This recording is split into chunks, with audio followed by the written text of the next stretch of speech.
Hello, welcome to week 3. We are going to continue our work inside the feasibility workbook, and we're also going to start compiling that feasibility study that I mentioned last week. We're going to compile it piece by piece, which means some weeks we're not going to have a whole lot of work, other weeks we're going to have quite a bit. But that way at midterms when we turn this in, you're not writing it from scratch. You will have already written every single piece of it at least once, and that's what we're starting this week. So, to keep us going in our workbook, we're going to do worksheets 4, 5, and 6. Make sure that you're filling those out and turning them in, and then you got 3 written assignments, which is a lot. So I don't want you to wait until Sunday this week. You've got the product and service description, competition assignment, and target market. If you've been in marketing with me before, these are not new assignments for you. They would have already been things that we would have already talked about. So, describing your product or service, or both, or company. I've got specific directions on how long and all of that good stuff, but you need to be able to talk about what it is that you're selling. And so that's one assignment on its own. And then competition.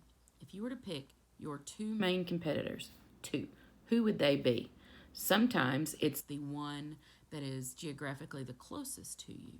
Sometimes it's the company that sells the identical product via a website just like you do, and it's nationwide.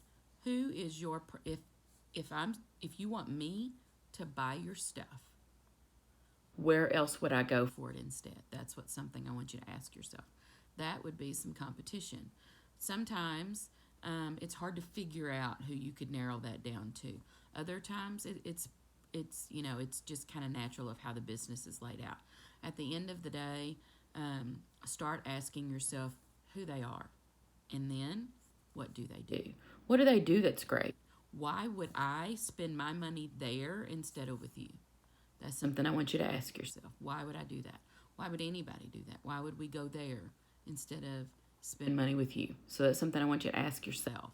So that's the other assignment. And then the last one is target market. Who is your target market? The answer is not everyone. It never is everyone. Even a toilet paper company does not target everyone. Some target low income. Some target families. You see the point. Even in a product that every single family in the country uses, they have target markets too. So you need to be able to figure out who your target market is. Not only who do you want it to be, but here's a question I want you to ask yourself. Not only why do you need them, but why do they need you? What do you have that they need? And who are they? What do they look like? Where do they live? Maybe they have some certain behavioral patterns. Maybe you are in the athletic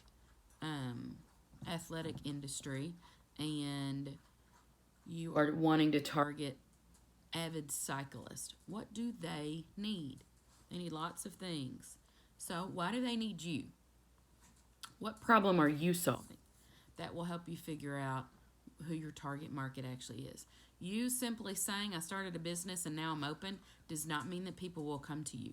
You have to figure out who needs you and then sell it to them. So that's the question.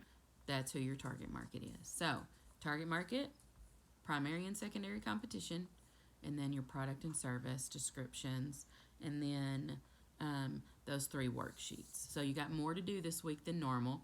Every week won't be this busy, but I need you to start early and get it done and not wait to the last minute. Other than that, I think you're doing great so far. I'll work to get some more grades put in the gradebook this week. And if you have any questions, holler at me. And I'm excited to see how this goes. So I'll talk soon. Bye.